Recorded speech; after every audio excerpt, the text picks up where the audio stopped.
Hi there. This presentation focuses on a pretty easy to use strategy for working sound to print, which, as you know by now, is part of the Onward Hebrew approach in part-time and synagogue settings. Today, let's start with what has been going wrong in many of our classrooms. Traditional way of reinforcing decoding with students is to have them sound it out, however long it takes. Teachers often say, I know you can do it, just give it a try. But this is often known as breaking teeth. Students painfully try to read what is in front of them, syllable by often wrong syllable. And to be honest, that's no good for anyone's self-esteem or confidence. The sound to print strategy we're going to focus on in this video provides students an opportunity to hear the Hebrew, recognize it in print, also known as finding, all before being asked to read a line. This video presentation will offer you 4 ways of using this strategy. Number 1, similar to other strategies already introduced, you sing or play the audio of only one line of a prayer, that's the hear part, and ask students to find the printed line on a prayer sheet or in the Siddur. This awakens the sound to print connection in the brain.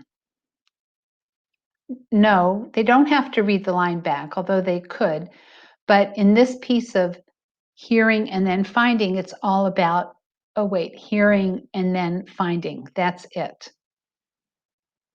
I know you've seen this photo before. It was taken while students were learning the Shema via Hebrew through movement.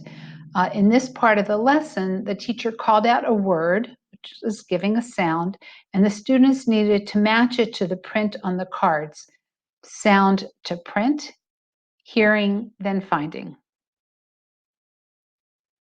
So number 2 is similar to the first strategy, but the format can add some movement. And in this version, students only have one word or phrase in their possession to manipulate.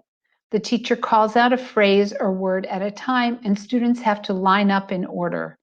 They hear, match, and then move. The alternative way to do this is to give each student a set of words or phrases and ask them to find a particular phrase that you read aloud. They then place it in prayer order on their desks or on the floor. In this class with this photo, students have already worked with the first 2 parts of a short blessing and then are finding endings that they then put on top of previous blessing words. They can easily see the pattern of a short blessing. All have a similar introduction, and then the last line changes. Getting words or phrases in order is a great example of hearing, then finding, sound to print. But there's more, and it can be done differently. If students are working with Hebrew through movement to gain the meaning of key words in prayers, and yes, I suggest you do this, there are all kinds of ways to hear and then find. So feel free to be creative, experiment a bit. Number 3 is also pretty easy. You read a word on the page and ask students to find it and then read it back. You can also ask them to read the entire line back to you if they've been working on a specific prayer or blessing for a while. However, at the first sign of struggle, you should read the line first and ask the student to read it back. Number 4. This was mentioned in the 5th lesson in this Sound to Print video series.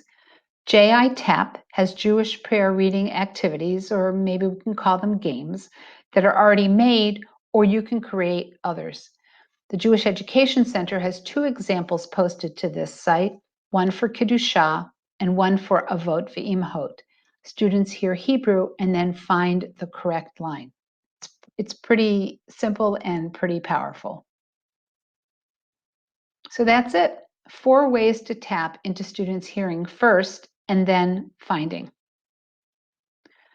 Try at least one of these strategies, and please post your results or thoughts on the Onward Hebrew Facebook group or in one of the, we call it Padlets, in one of the little bulletin board kind of things in the Sound to Print page where you found this module.